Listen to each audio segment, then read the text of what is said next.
We've been doing some variation on these town halls since 2003. The first of these happened in a much smaller room as map modernization was kicking off in St. Louis. And I'll tell you, they've evolved in terms of what they look like and what they feel like. But I think that the space that ASFPM gives us here is really indicative of the kind of partnership that we have shared with them. And I really want to take a moment and say thank you to Chad and the entire team for giving us the space to be able to engage you all in this way. It is the kind of insights that we need in order to move forward. We're taking a little bit different format tonight that I will get to here in just a few minutes. Most of you were here this morning when I spoke. For those of you who weren't, a couple things just kind of connect the dots from our time this morning, because when I came in to take on this role a year ago, and when I describe this role, it's this place where mitigation and insurance really come together. And it was in this space that we knew we had to hit a reset button. We knew that we had to take these elements knowing that flood insurance really is the most powerful tool we can make available to individuals to recover more quickly and more fully from a flooding event, and that we had to transform what we were experiencing in terms of the National Flood Insurance Program. It was not enough to simply make incremental progress. So we look at this in terms of the drivers that are behind the kind of work that we're trying to do. And Sandy was part of this. In many ways, Sandy was a forcing function. It wasn't that we couldn't have done this before.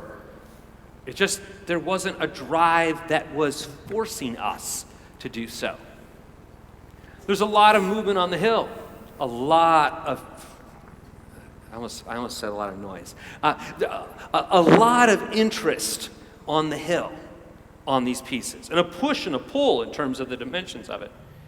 And a point when I took on last summer by which we were losing policies. We had seen a 10% slide in the policies, driven by a number of elements, including some of the surcharges that had been put in place. And so we said, you gotta hit a reset button. And what does it mean to change our focus in such a way that says the customer needs to drive?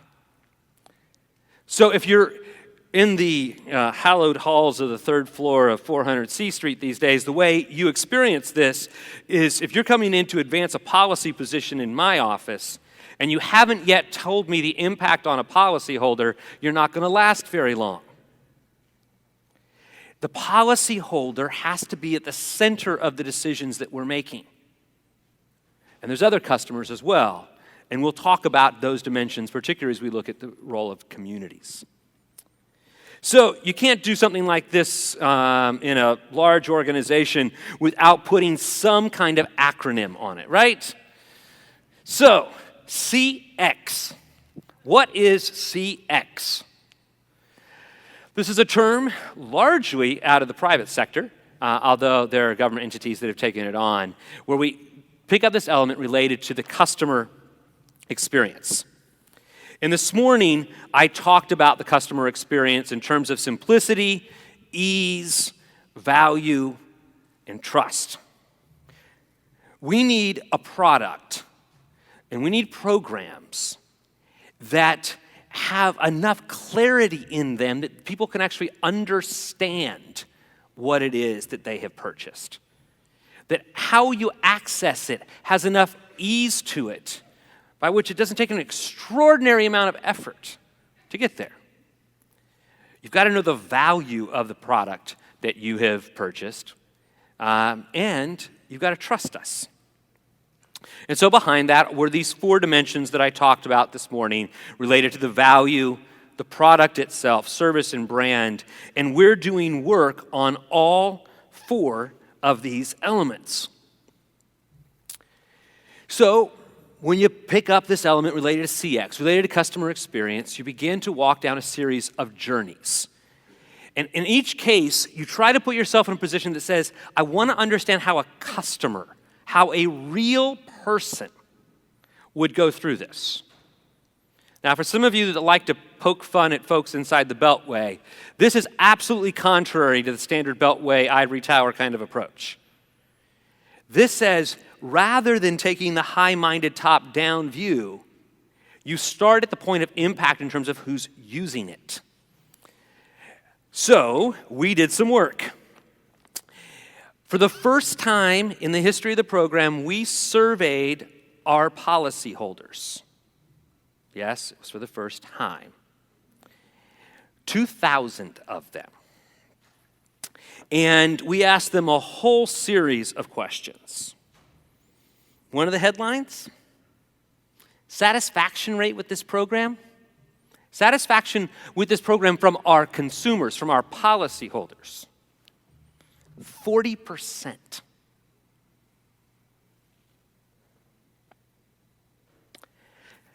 So we talk about drivers for a customer experience transformation. And yes, Sandy has an impact on this. And yes, the Hill does. And yes, the decline in policy base has an impact. But what drives me, and really is driving this team, goes back to the point that says we're not meeting the needs of our policyholders, of our consumers. We're going to dive into these things. You see those elements related to the product, the value, the brand, the service, the culture, the data, the kind of ecosystem that we're in. And so from a reset perspective, this is moving beyond a blame game to what can we do about it. So, what have we done? We've already put a series of pieces in place. First thing we did is realign our organization. And that was not about simply moving the boxes around. There's a new set of players in different roles up here that we brought in to help lead these pieces. We've expanded the number of staff. More than 50 new positions were added, given some commitments that were made by the administrator last year. This leadership team is here as part of the conversation we're going to have today as we look at the elements of product simplification, appeals, map redesign, map program and map changes, as well as the appeal redesign that the consumers asked us to take on. So that's what we've been doing. What are we asking of you all tonight? So, in this room is a set of partners, and you're also our customers. And so tonight's conversation is about you helping us lay the course. What's going to be different about tonight's town hall than anything we've ever done before, and it makes a couple of the people up here a little nervous, is we're going to lay out some of the pieces we've been working on and some of the choices we have to make as a leadership team. And we're going to have you weigh in on those in real time, and then you're going to watch us make some decisions and make some commitments about what we're doing about it. That work for you? Okay. You have your little devices? So, I have to read this part because the instructions need to be followed directly. So, grab your iPhone or Android, and I need you to go to slido.com. SLIDO.com.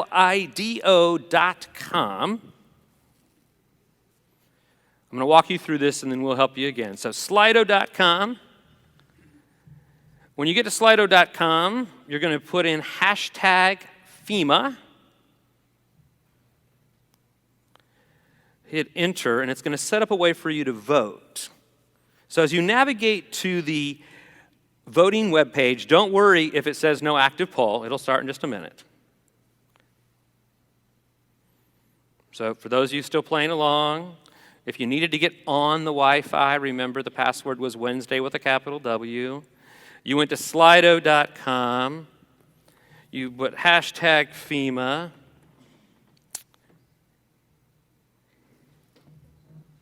And you ready to practice?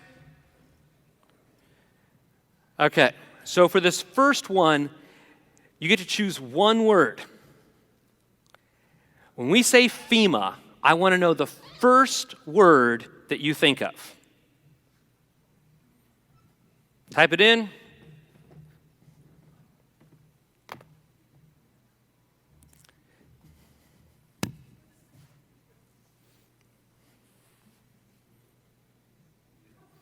So this is how this is going to work. Literally, as you give us the data, you will see it.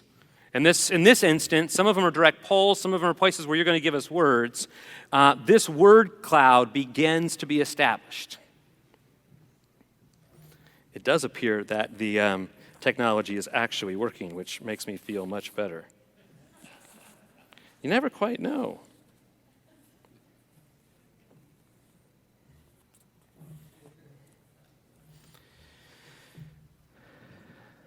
Give you just another 30 seconds on this.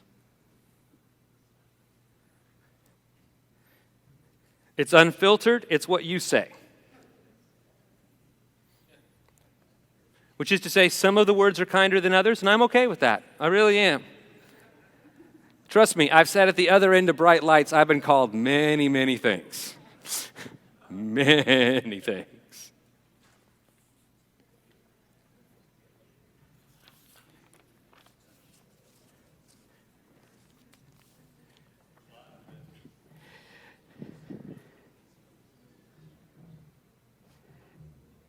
Okay, we'll come back here. So, this has been tonight about a series of commitments that we're going to make.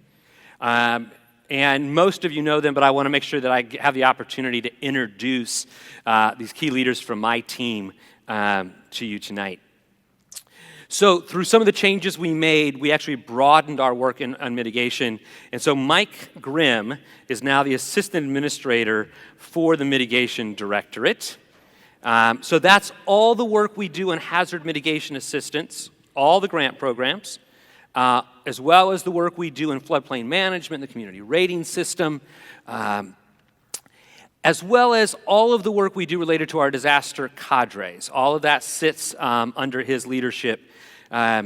So our work directly in the field, post-disaster, the cadres, and so much of what we do with communities in terms of the grants, as well as the compliance work that we do through floodplain management. Next, I have Angie Gladwell. So Angie is the Deputy Assistant Administrator for Risk Management. In that space, all the work we do related to risk map sits there, how we identify hazards, how we deal with the communication of that risk, ultimately helping to drive actions, including mitigation planning, the work that we do on building codes and standards, dam safety, and earthquake programs set there as well. And finally, David Marstead, who I was really happy to have come back to FEMA. He's the Assistant Administrator for Federal Insurance. And the way that we've divided up the work, the product delivery of National Flood sits under David's leadership. So with that, what I want to do is set this up, and each one of them are going to come up and kind of walk you through some of their journeys, the work that they're doing, and I will come and rejoin them in terms of what are some of the choices we have to make. Mr. Marstead, meet my friends. Great. Thank you, Roy. Good evening. It's great to be back with all of you, and look forward to this evening. Last month, I had the opportunity to be down in Texas and visit with some policyholders who had experienced some flooding events, share some time with adjusters as they were out visiting with these survivors, to see how they were performing and how they're dealing with our customers in this time. And it really struck me because my reaction from those visits was affirmation of how important communication and customer-focused experience is for the National Flood Insurance Program, and what a difference maker it can be for our policyholders, and that we need to extrapolate this experience to all of our interaction with our policyholders, and including all of our stakeholders, whether it be agents, insurance and real estate, bankers, lenders, community officials, floodplain managers, to make sure that in every interaction we have this customer experience focus, because it's going to get to a lot of the things that Roy talked about relative to providing credibility with the program and having confidence and trust in the program. One of the individuals that I spoke with, Gregory, father and a dad, had his policy for about 20 years. And when he first got his policy, yes, it was in the special flood hazard area. He was required to buy it, mandatory purchase. But a couple of years ago, a remapping took place, and he was moved out of the high-risk area. But he knew and understood his flood risk and knew that flood could still happen to him, and that just a few inches of water in his home could cause thousands of dollars worth of damage. And so he kept his policy. And yes, he was out of the special flood hazard area when this loss occurred. And he had severely damaged structure. And as I was walking through and he was showing me the damage, clearly he was still shaken by what had happened. And so we visited with him, and the adjuster sat down and went through the itemized adjustment with him. And I could see the relief starting to come across his face as he understood that this was going to be a long journey for him, but that flood insurance policy was going to be there for him. When we were walking out to visit with a few other folks, we stopped by his mailbox, and in perfect timing, an advance payment check arrived in the mail that day. Somebody was looking out for me, and there was even more relief in that now he had something tangible in his hand that could help him recover from this devastating loss. So we all know that in a remapping, many people are brought into the special flood hazard area. Many people leave the special flood hazard area. And when many people leave the special flood hazard area, they drop their insurance because they've been told all of this time, you have to have it, you're required to have it because you're in the high-risk area. Now they're not, and so the government's not telling them they have to have it. So they go, okay, I guess I'm not at risk anymore. So we're going to work with Angie and her risk management team and come up with some new and creative ways, we're going to test some this fall, to effectively communicate map changes so that we can have a better customer experience, so more of our policyholders, when they're remapped, do what Gregory did, and that's maintain that insurance policy. Because as Roy mentioned this morning, we know and we've seen time and time again, the people with a flood insurance policy after a disaster recover far better and far faster than folks that don't have a policy. So another sign of our transformation, of our focus, of our change in focus, is a redesign of the standard flood insurance policy. Hasn't been really tinkered with too much over the last 30-plus years. And so first of all, I just want to say everything is on the table. We're really looking at this as an opportunity to pursue and evaluate some of the things that have been talked about for a number of years.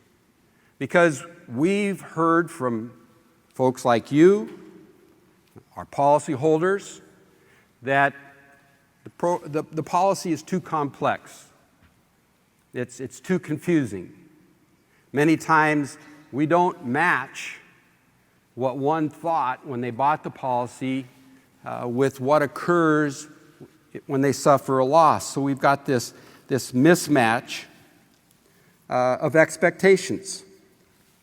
So we're looking at things like increasing the limits on building and contents, looking at the waiting period, shortening it, having a single deductible for building and contents, having replacement cost as the default instead of actual cash value and determining the value of damaged property, looking at coverages like additional living expense, looking at decks and other structures, and even basements, and whether or not we can offer the option of covering more in basements than what we do now. So it's very important to us to be able to take a fresh look, take our standard flood insurance policy and match it so that it's more similar to the homeowner policy that folks are already buying and that agents are selling and adjusters are adjusting, to try to reduce some of the complexity with the ultimate objective of trying to drive a situation where people feel like they have a value in that policy that they're buying and not just that they're being required to do it. As a part of this examination, we're also looking at an increased cost of compliance. And this morning there was a good session at 7 o'clock with your insurance committee. I've been working on this for a number of years. You know, I know personally that this has been a topic of discussion. So we know that when a home and a business is damaged by a flood, that homeowner and business owner may be required to meet certain building requirements before they can rebuild and get back on the road to recovery. And we know that this cost associated with that rebuilding is a burden. And that's what the increased cost of compliance is intended to deal with in the insurance policy. And it's kind of an insurance coverage and it's kind of a grant. And so we need to look at this because clearly we've heard that the process is more convoluted than it needs to be. And that there are some points along the way where it can get off track.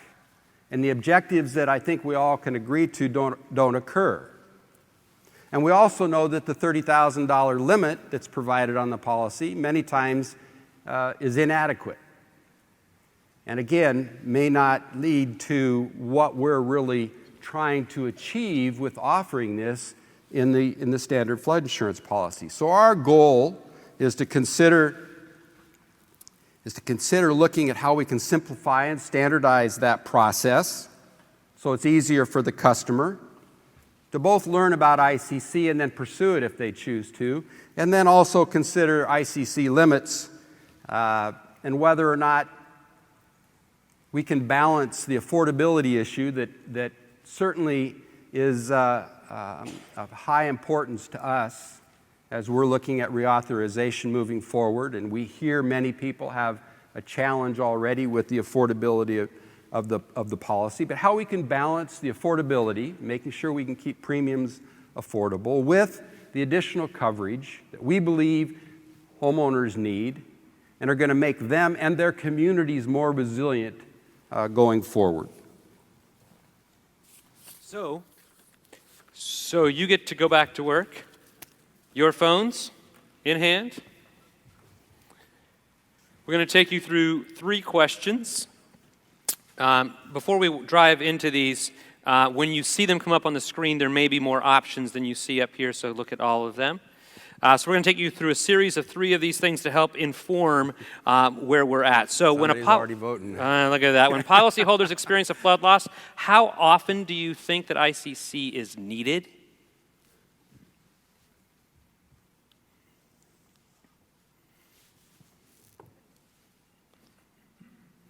Some of you have this figured out. Others of you, this may be kind of new. We'll give you a little space to get used to what it's like to tell federal leaders what to do. Buckley, you need some help with that? we have some IT support nearby. Just one answer? Just one.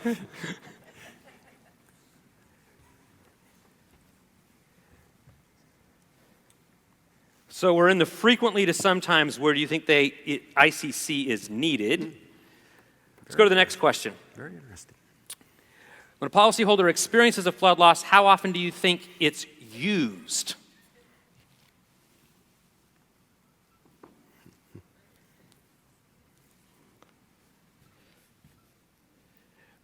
Just to clear you in on the horse race, Rarely's way up in front right now. Looks like we got a little work to do, Roy. Yeah.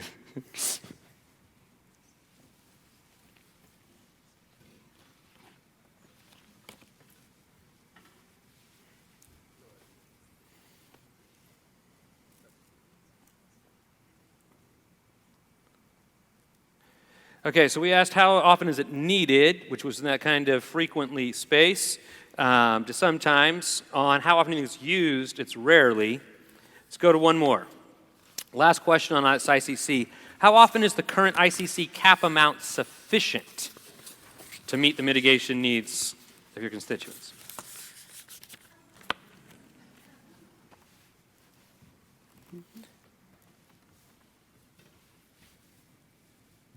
This is really, really helpful insights because we spend time debating these topics without the benefit of those of you on the ground. So this moves us from conjecture and anecdotes to some real data.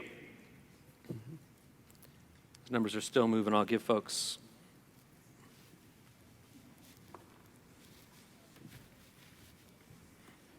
So it almost looks like a bell curve to me right now where I've got never on one end, rarely kind of at that peak, and sometimes on that other side. Okay, David, so what are we going to do? Well, I think what they're telling us clearly is that we're on the right track. Mm-hmm. That this is an issue of importance, and I believe that we can, by this fall, come up with some alternatives. I would propose that we engage, put together a team, conduct one of the sprints we've been doing for some other issues that we have, and see where that leads us relative to the two goals that I mentioned earlier. I think that's important. So we've been going through a series of sprints where we put folks in a room for 5 consecutive days. The only thing they get to work on is to design solutions. We did this for the appeals redesign. We've done this for the oversight of companies. And so we'll do this. As we get into the fall, I want to make sure we stand up one specifically to look at the process. Because I think as I look at the data by which it's needed frequently and it's rarely used, says to me, on those first two questions, we've got process work to do. We can improve the experience for our policyholders. Sure seems that way to me. The last piece of this, which deals with the amount, gets into a bit of our kind of reform and reauthorization elements or some legislative pieces. So that piece, the second commitment I'll make, is that we're going to take that on as we work with the folks on the Hill, and I know that we've already partnered some with ASFPM on this to make sure that we understand how to best propose this in terms of the legislative changes that may need to be made to make sure that ICC is the best way, at least it's in its best form to serve these purposes. There's clearly some tension on that one, right? Yep. The affordability dimensions of this, how do you pay for it? How does it hold together? Those are your first two commitments. Okay. Okay? Thank you, sir. You're good. You can say thank you to him.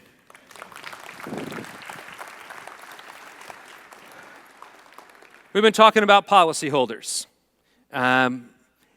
We have, as we worked with the policyholders, one of the first dimensions we ran into in terms of their pieces of frustrations deal with when does all this stuff change?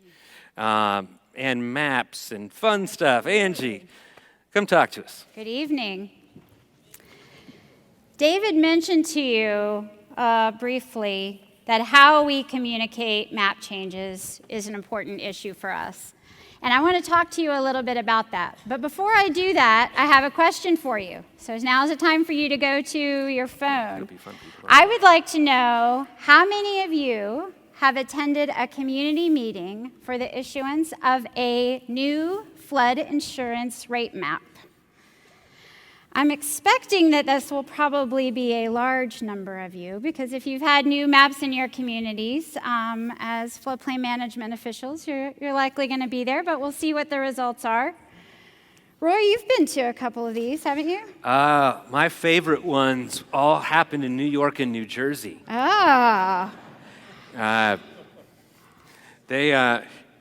Particularly after Sandy, but I actually did one before Sandy in Valley Stream, New York. That wasn't exactly a ticker tape parade. I'm sure.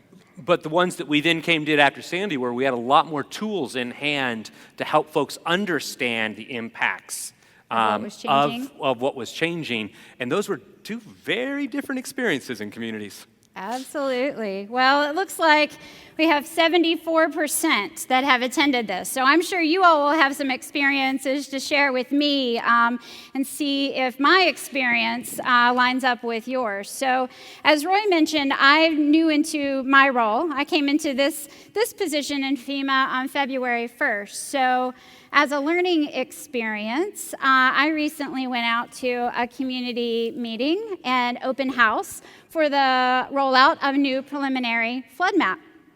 And to me, this is a good intersection between the policyholder customer experience and the community customer experience, all coming together in this meeting. And as I was there, I stepped back and was thinking about this meeting from three perspectives. First, from the FEMA staff, who really were leading this meeting and putting it on. Second, from the local mayors who were in the room. And third, from the property owner and policyholder perspective. So let me tell you about what I observed. From the FEMA staff perspective, I realized that this was quite a team effort. It wasn't just risk management or mapping staff that were there in this room. There were insurance specialists and floodplain management specialists, and there were our external affairs and local and state floodplain management, all working as a team on this, in this meeting to be able to communicate to communities about their flood risk. I also learned that it was a tremendous effort and a tremendous lift to put these meetings on. Many of the regional staff that were doing this were coordinating the logistics of this meeting, and then they were working on the next one in the mapping process, and it was just a constant level of effort just to make these meetings happen. And so when I asked the outreach coordinator about, do you have time to actually step back and think about what you're communicating and how you can make it better? She said, gosh, I just don't have the time to be able to do that right now. I'm just too busy putting these meetings together. Then there was the local mayor in the room. And the local mayor said, you know, I know that there will be people at the public forum or the public open house tonight, but there's not going to be very many. I want to know how to communicate the impact of this map to them.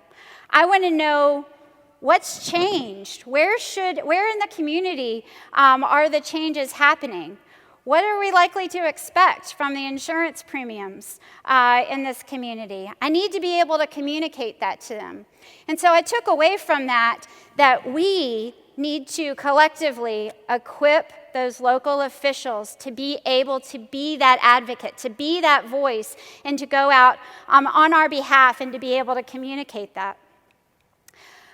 Then, from the policyholder and property owner perspective, I felt that those that came to that open house, they generally got what they needed. They were able to sit down at a computer, put in their address, find out what their flood risk was, what zone that they were in. They were then able to go over to an insurance specialist, and they were able to get some good information and walk away with a sheet of paper that they could take to their agent to be able to find out what their flood insurance premiums were going to be. But then there was everyone else. This community, only a small portion of the people attended this open house. And we need to be able to provide that kind of information to the rest of the community without them having to navigate through some bureaucracy or be able to know their panel number before they can then find out how that map is going to affect them as well. And so what I found was that my observations from this meeting really are consistent with what we heard from our policyholders when we looked at the customer experience effort. When we did our policyholder survey that Roy mentioned, over 2,000 policyholders, we learned that customer satisfaction suffers during map changes regardless of whether their premiums increased or decreased. I would like to say that again to you. Customer satisfaction suffers during map changes regardless of whether their premiums increase or decrease. To me, that's a powerful message. We also learned that the way they hear about map changes is important. And what they don't want to hear, where they don't want to hear about map changes, is in their insurance bill, which is right now where most policyholders are learning about that change. So this has indicated to us this isn't just about the cost of flood insurance and the results of a new map. It's about the process, and it's about the feelings that people have that are associated with that map change. And this is where what we're trying to change. We feel that policyholders deserve to feel like they're being treated fairly. So as a result of that, we've built a team internal to FEMA who's agreed on 4 goals for transforming the program and map change experience. And these are our goals. We want to ensure an understanding of what those impacts are as a result of the map change. We want to provide transparency about the process so that everyone knows what the process looks like and what to expect. We want to improve and enhance that customer experience. And we want to promote feelings of fairness and empathy. So Angie, who wrote those? Go back one on this one. Where did those come from? Was that a group of FEMA staff sitting in a room coming up with them? So we had a team of 32 people. We had our customers part of that. We had subject matter experts, some of our partners as part of it, and we had FEMA staff across both risk management and insurance. So this is one of the things, when we take on these sprints, they have to actually build to the point of a prototype over the course of 4 days, and on the 5th day, real customers have to interact with what they developed. That's right. Our goals changed. They did, absolutely. We had one of our goals going in is that we were going to own this process. And as we started talking about it and started talking about who people actually trusted, we found that we need to broaden that perspective and really bring our partners in to how we're designing the solution for this. Yeah, so let's walk through some questions. Get your phones out about some things you think and help us influence some decisions that are right in front of us. Here's your first question. When does it matter most to property owners to learn about the impacts of map changes in their neighborhood? When does it matter most? Let me key you in on the property owners to learn about the impacts in their neighborhood. You'll see you have a prelim option, you have back when the flood risk project is initiated, final determination, and effective.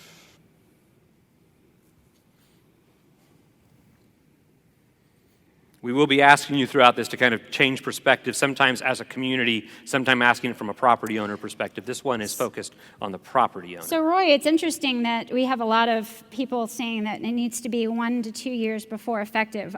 My experience when I was at the meeting is we actually asked the people in the room as we were releasing the preliminary map, how many of the people in the room had actually been part of any of the previous communications that we have had with the community on the mapping process. 2 people raised their hand. Yeah. So it's often hard to actually see that to continuity actually see it go all the way through. Yep. Next question. Who would property owners trust most when hearing about a map change? FEMA community leaders, the insurance company, the agent, or the state? or finally, friends and family.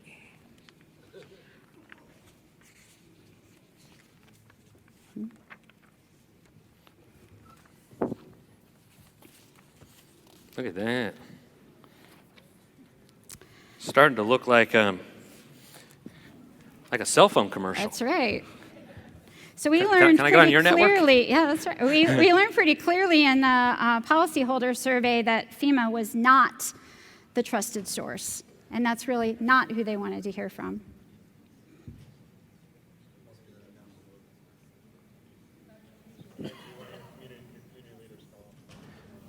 So community leaders fell off. Does that mean that they're not choosing that? It's actually at the top, I think. Oh, at the top of the list? There we go. Oh, okay. Makes me feel. Well, this goes back to the notion about really equipping them to be able to tell that story. Right?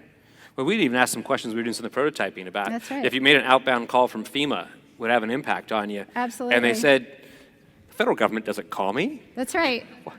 Why would that happen? I don't like this. One more question. Which of the following do you believe would be most impactful for community map changes to property owners? I'm going to let you read through. This list has 7 different items on it. I'll let you read all the way through them. You guys have highlighted the role of communities and friends and family in this piece. You'll have to read all the way down that list. This is where the sprint team was really looking at some novel approaches on how they might be able to, we might be able to do this.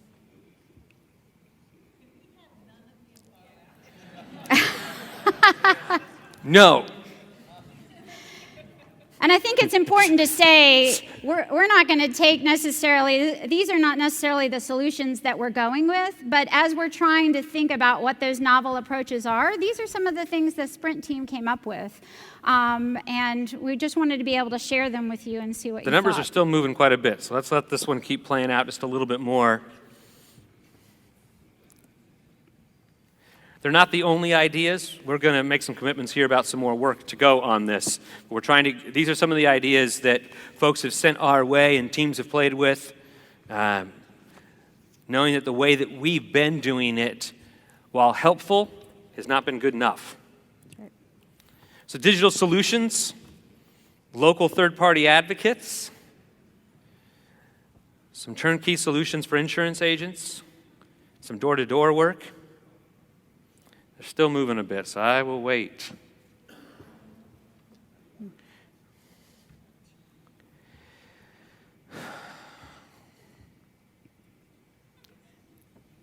I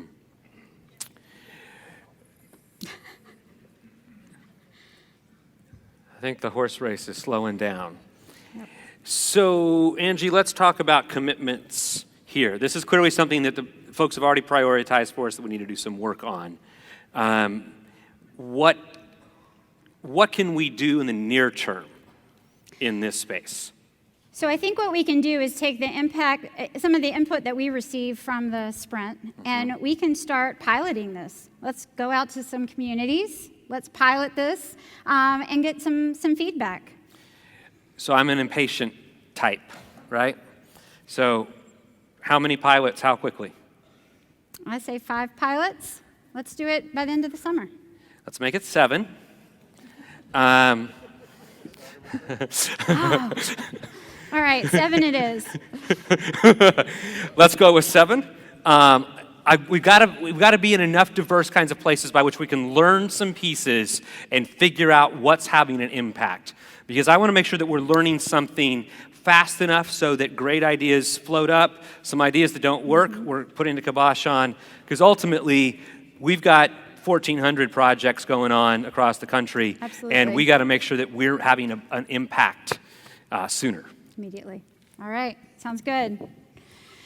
Okay, so we learned so much from this policyholder experience that we felt like we needed to broaden the aperture a little bit, and that we needed to start looking at the community customer experience as well. We work in the NFIP with 22,000 communities, And the communities, you are our customers as well. And so now we are getting ready, and using this conference, we are launching that community customer experience effort. We had 3 focus groups over the past 2 days. I was able to sit in on 2 of them. And so thank you all for those who participated in those. And thank you for those who went to the exhibit booth and actually completed the iPad polls as well, because that's giving us really important information that we can go use in this community customer experience effort. And over the course of the next couple months, we are actually going to be going to communities to be able to experience some of these journeys with you, to understand what it is that we need to do better as we're working with you. And so because this is a partnership between risk management and mitigation, I'm going to turn things over to Mike to offer his perspective. All right. Sounds like I'm on. You should have started low, Angie.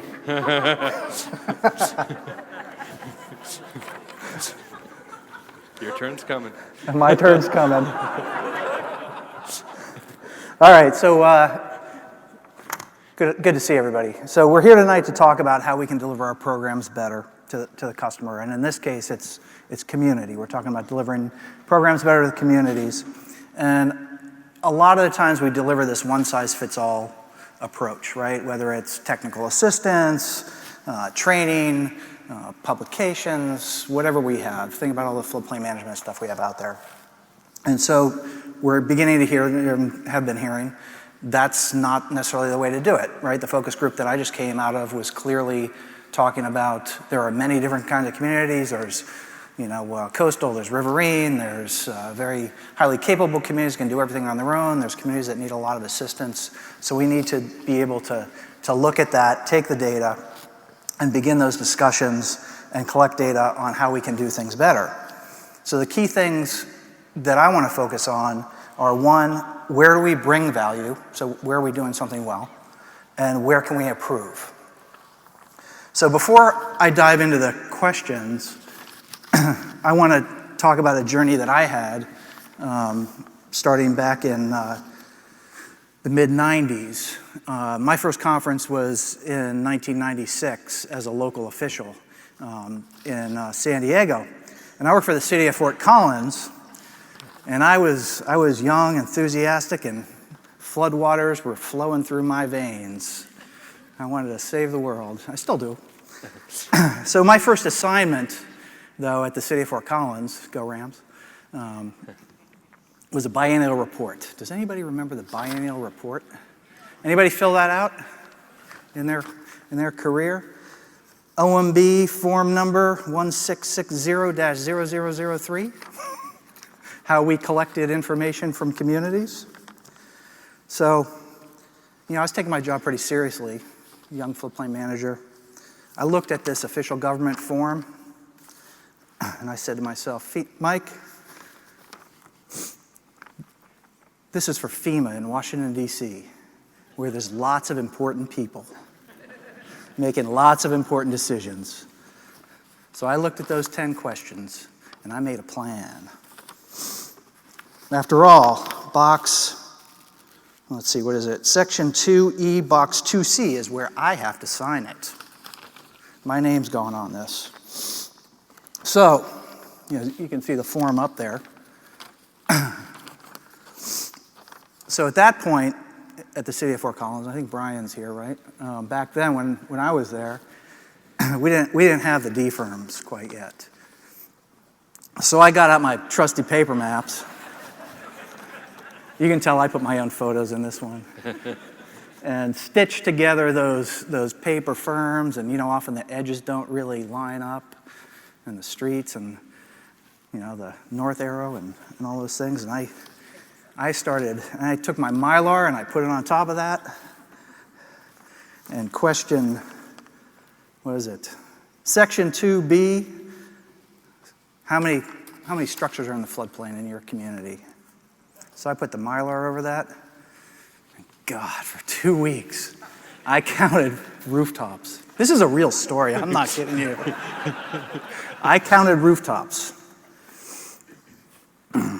I got to that section, question 2A, and after 2 weeks I said, done. 9 more questions to go. So I moved on to the next question. How many permits did you issue in the floodplain? So I went to the city's file room. And I took a deep breath and I said, I better get counting. Oh. So at this rate, I figured, I'd be done with the biennial report by the end of my first year for my performance review. And, my boss, he's going to be so pleased because it's so accurate that I might even get a thank you letter from those important people in Washington, D.C. for what a damn good job I had done, counting the data for FEMA to get. All right, so fast forward about 6 or 7 years, and I'm the branch chief, the floodplain management branch chief at FEMA. And I walk into one of my staff's office, and I look down on the floor and I see a box with some real important looking forms in there.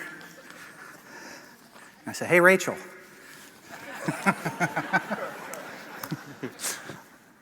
That looks like an important box of forms. What are those? Well, those are some old biennial reports that we still need to process. I didn't look to see if mine was in there, but it probably was. So, so my point here is, I discovered that the amount of time that I put into providing data was juice ain't worth the squeeze on that one. But so tonight and over the coming months, what I want to make sure that you all know is that we value your time, and as we get into the community engagement pieces, going out to your communities and to others, that we're focused and we get the right data, and that we're using that data, and not going through that experience. No, and for many of you know, we're not doing that anymore. So that was one thing I killed quick. So let's take on some questions. I thought about making the first question, should we re-up the biennial report? On the biennial report. Yeah. It's required in the regulations. We get the data elsewhere. Elsewhere. Okay, so let's go to work on a couple of the questions here. First out of the gate, where can the state provide the most support to communities? In this space related to the National Flood Insurance Program, I'm going to ask you this question 2 ways. Once related to the state, the other way related to FEMA. Exact same question, exact same options. The first one is, where can the state provide the most support to communities?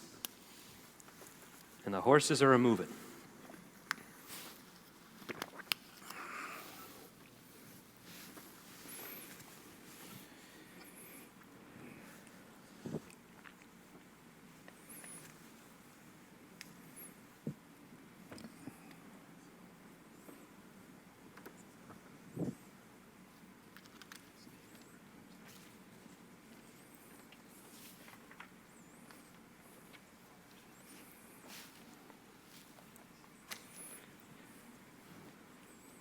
So the technical assistance role, absolutely in the lead by a long shot. Focus on how to actually do the mitigation of the flood risk, and in the adoption of floodplain management regulations. State view focused on the technical assistance. Let's go to the next question. Where can FEMA provide the most support? Same options.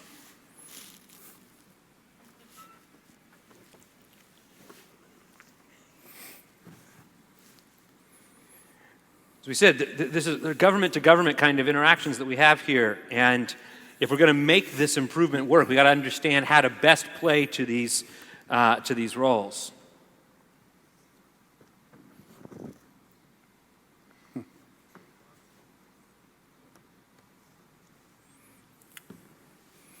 Looks like Angie's got more commitments coming. Go low this time. Go low.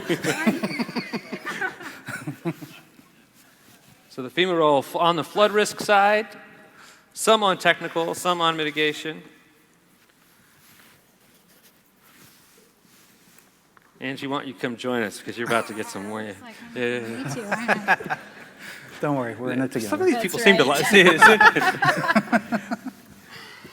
So the technical assistance side, big on that element. Let me go forward to a couple more questions related to stakeholders. So drive me in here. We've been looking at this kind of sense of what roles are played here, and we tried to understand all the stakeholders that are in motion. This may not be a comprehensive list, but as we start understanding communities as customers, we understand it in this very broad arena. So push me forward. Next question. So, floodplain managers are critical. We start with that and from a foundational perspective. This question, who else do we absolutely need to talk to in your community to understand its needs? We start with the floodplain manager. Who else? You have some options related to public works, land use officials, the private sector, property owners, the elected officials, emergency managers.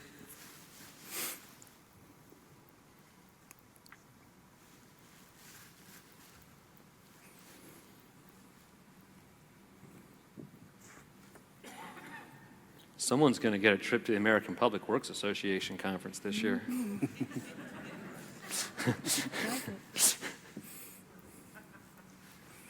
The horses are still moving. We'll give folks a couple more, about 15 more seconds on this. Let you weigh in.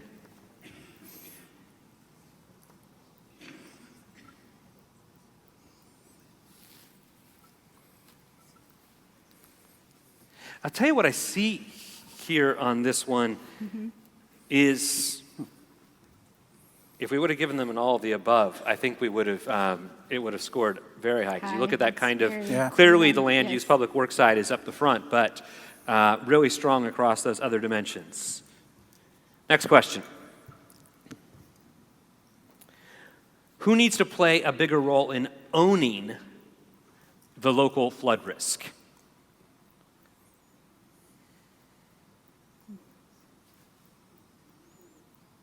Property owners, the elected officials, public works, land use, private sector, emergency managers. That's interesting. The public works as well.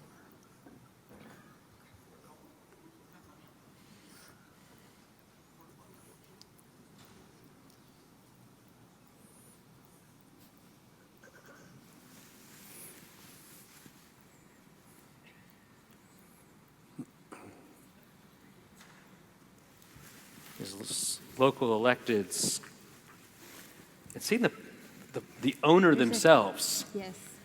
The folks that you were discussing are so difficult to get the information that is most useful to. To them, yes. So there's a theme there.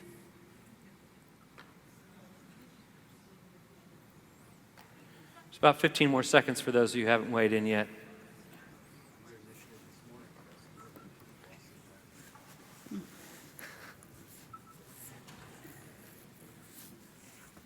So this morning I talked about the fact I want the private sector putting more skin in the game.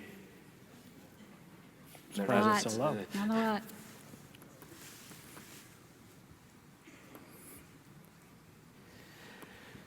Okay. So All right. we have some commitments to make. We do. Mike, you go first. Well, for Angie, I'll So on the policyholder side, it was really clear to me what drove us to this point. We had dealt with the elements, the stickiness of the public criticism that really drove us to make many of the things that David and I were talking about in the first half an hour.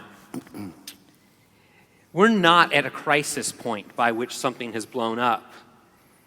But I look at the kind of pieces that I'm seeing here, and I'm asking the questions, how do we make these kind of improvements in the same kind of transformational way instead of just incremental in this place? Because you all as our partners, and I know there's a lot of different types of folks in the room, but particularly as I look at state and local folks who are involved in managing the floodplain, are on the critical path to deliver. Mm-hmm. So we made a commitment to take on a customer experience for communities. I'm more convinced now than I was coming in to hear the importance of it. How can we follow through on this? So what kind of pace can we actually move forward? And they honestly don't know where I'm going each time on this. So this is just a warning for you. I'm going to give you some room to move on this one. You're not going to have a precise number to work with. But I'm looking at this point, we're talking about it has to be broader than just the floodplain managers. It is about local electeds and the citizens themselves. We looked at the value of the state versus FEMA in terms of some things that start sounding to me like Cap Sassy pieces and how that goes together. It makes me think about some of the mentoring pieces that I know ASFPM helps drive us. What kind of things can we actually demonstrate progress on over the next 6 months in this space, so that this isn't just an initiative that we kick off at a meeting and says, well, isn't that cool, but it's something more tangible? I think a couple of things. I think we take a very similar path that we did with the policyholder experience. So we're in data collection mode right now, right? So I think we have some good input that we can now take to help us focus where we're getting that input. That's going to take us a couple of months to be able to do. And then let's all talk about that data. What is that actually telling us so that we can focus the right strategies based on those results? And we take that a step further too, because we have to go out together, because this is shared, visit a number of communities, a number of officials. I'll let you start the bidding. That's right. Many. Many. And because right now we're getting some data here. We're getting some data from the focus groups. We need to go out and get more specific data from those visits, from those discussions. We need to take that data back and process it like we did on the insurance customer side. We need to think about how we take things such as our CAP grants, where we work with our states and take a data piece like was just shown up on the screen here on what should FEMA do, what should the state do more, and shape those agreements perhaps in a different way. That's one example. And I think there are other pieces that we can take further on how we work together and who we talk to. So here's an ask that I'm going to have of you all, and then we'll make some commitments here in a moment. We highlighted the things I just did. We're going to make some more commitments.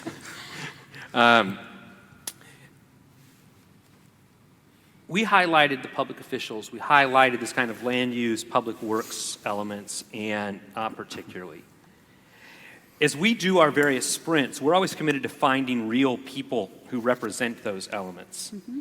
If you in local communities have partners you work with, either elected officials or folks who work in that public works or land use space, who we could engage to test some of these things that we deliver on, can you walk up here at the end of this session? Let's exchange some business cards with one of the two of them so that we can grab hold of that, because it's far clearer to me now than it was coming in. I had some sense coming in of where some of those elements are, but we've got to make sure that we're touching real people, because if we develop something for an elected official, yet it's not something they're actually going to use, it's not going to get it to move forward, then we didn't make a difference. And I would take that a step further, not just identifying the people that we need to talk to, but in the next couple of months, if you have engagements that you think would be good for us to participate in, to understand what that experience is like, let us know that as well. I'll also add that we are working with ASFPM, another plug for the great partnership that we have on data, on some of the survey data, and using that data in this analysis that's already out there. So. And many of you responded to that, and so those data, we've already partnered with ASFPM. They're going to share those pieces. The other commitment that I want to build on top of yours, and I don't know exactly what this looks like, and so this is going to be a little fuzzy. I want to work more at how we play to the strengths of FEMA and we play to the strengths of states. And maybe that changes how we look at some things related to Cap Sassy. Maybe it plays out in some different ways in terms of what mentoring looks like. But as I looked at those elements, I don't know that we're always, at least based on the data we got here tonight, playing to what these 500 or so people are saying really hits that spot in terms of how we get the most out of both of those places. Absolutely. I think going back to my comment about the one-size-fits-all, CAP is a menu of taskers, right, that can be accomplished, and each state agreement may be different, but it's from a menu selection, and we need to think about exactly that. And ways that can look forward, because I look at those kind of investments and what does state capability look like, and what does it mean to really help advance these pieces. States play different roles, but I think we can find ways to maximize that, because whatever solutions we come up with is not simply about what FEMA's role in this is. You all are a vital element of that. You can say thank you to them. I'll let them off the hook.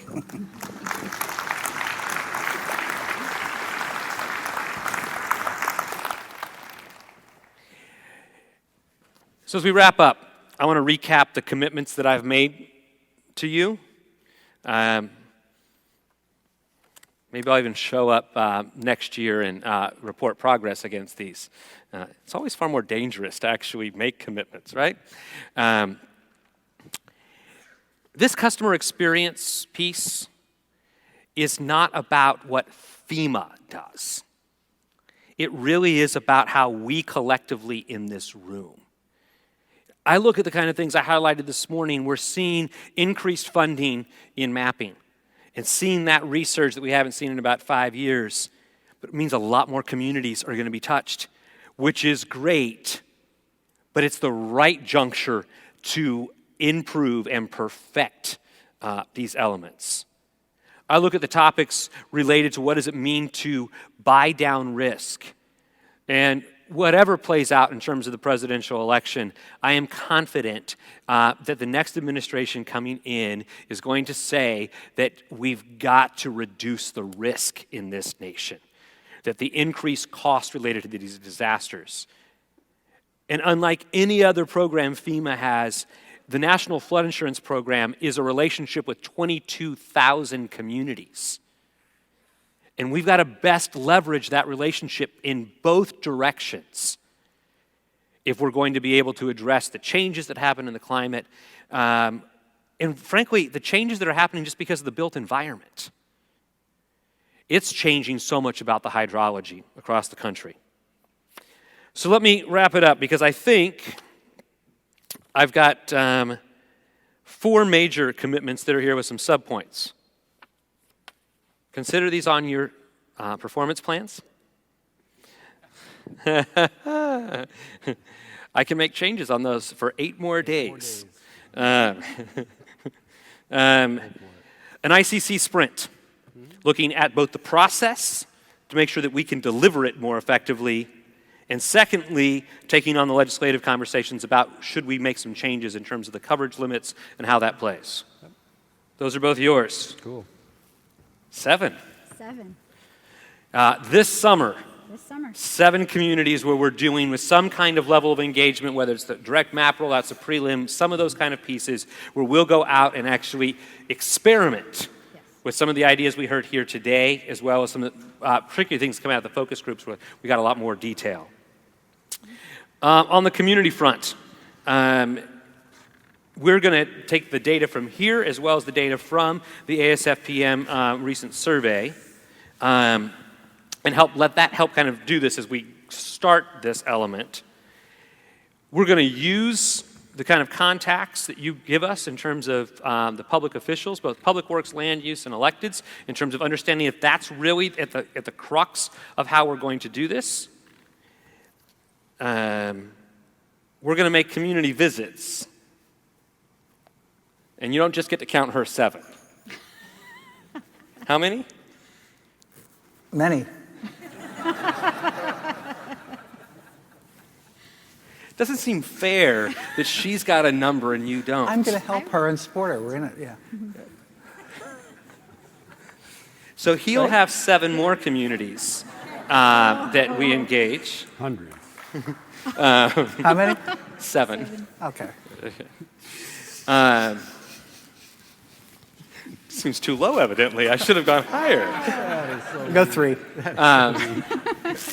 And this kind of broader effort that I really do think will take a good chunk of the next year to get through is, how do we play to the strengths of the state and FEMA? How do we look at things like CAPSASI? Are there ways by which we can get far more value out of that that is co-beneficial as opposed to just one way? Yeah. Does that sound like the things that we committed to? Will that be useful? No, they're not convinced it's going to be useful, but. So, this town hall always happens right through happy hour. And I am always amazed that 500 of you or so show up to engage us in this way. I got to tell you, you may find it kind of simple that you just sit there and vote for some things, but you changed my perspective on a couple of things. I had a couple of assertions I made walking in here that you redirected me on. You redirected us on. And we benefit from that. Because what I do know is the level of commitment to ensure that we are acting as catalysts so that we increase understanding and we see proactive action in communities so that there are fewer losses, are something that we're all committed to do. And so most importantly, I just want to say thank you, because you are the means by which this happens across the country. And so with that, we will bid you good night.